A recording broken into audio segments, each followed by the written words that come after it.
Hey everybody, welcome back to Ursa Minor Sewing, and today we're going to have a look at how to put the piping into the bodice and the order of construction for the bodice pieces. So let's get started. So here is one of my center back panels with the side back panel attached. And you'll see I've got my pink piping put into the piece. I brought it all the way down from the hem and had it stop just underneath this cross-back piping here. So I'm going to show you how I did that.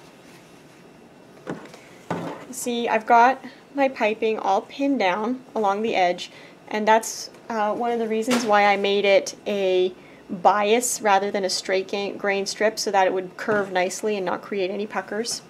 At the top here, just unpin it and show you, my piping is shorter than the actual binding.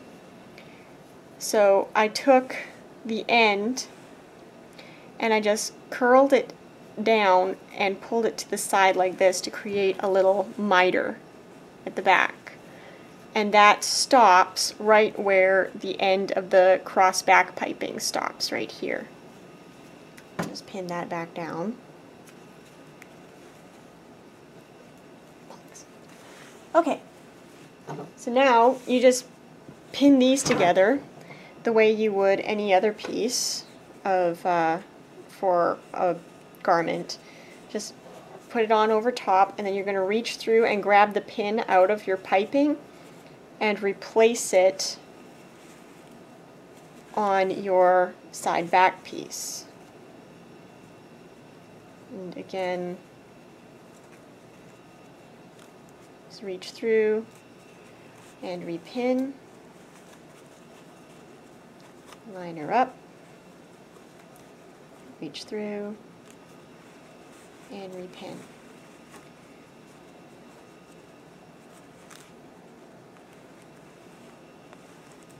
And just continue the whole way along, and we'll be right back. So now that I have my pieces pinned together with the piping in between, that's one of the reasons why I pinned it like this, actually. You saw there is to check and make sure the piping is sitting where you want it. Now you can open it up very gently and see if your piping is sitting where you want it to.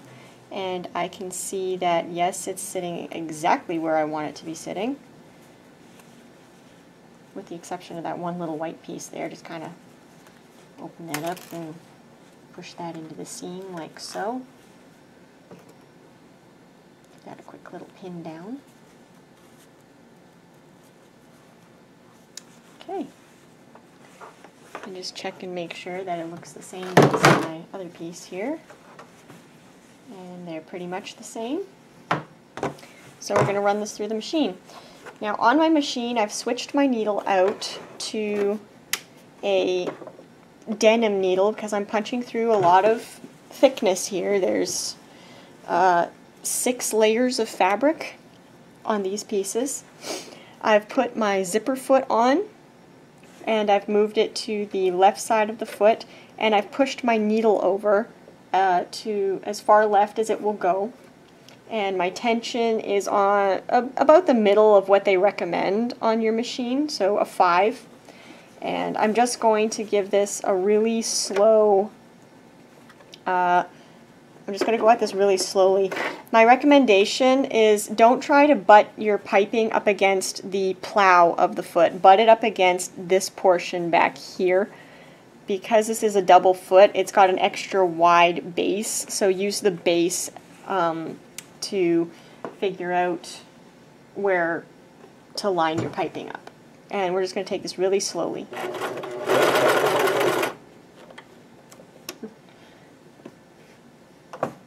As my machine takes off like a horse out of the starting gate. And I'm keeping my fabric taut, but I'm also kind of pressing it into my needle so that I get a nice tight seam.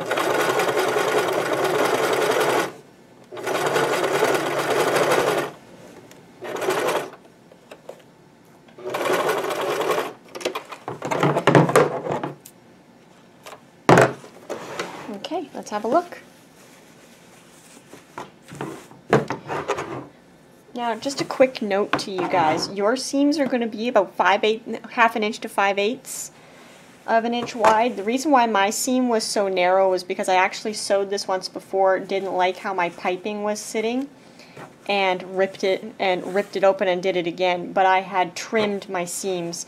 And when you've got this much bulk, just going in and trimming your seam down by 1/4 of an inch is better than going in and trying to clip it to make it lay flat. And there you have it. That's how you're going to put the piping into your garment. This is the center back.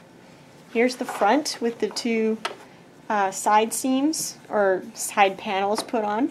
And I still need to put the side pieces on it. I'm going to go do that and I'll be right back to show you. So here is my bodice all completed.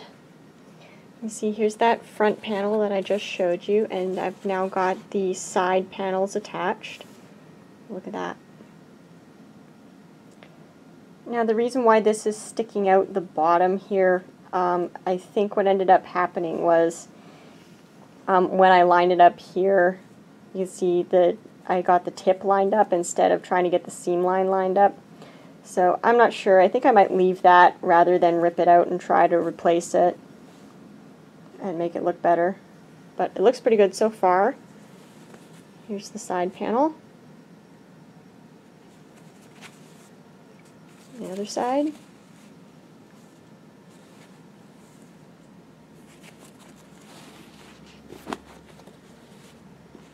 And here's the back.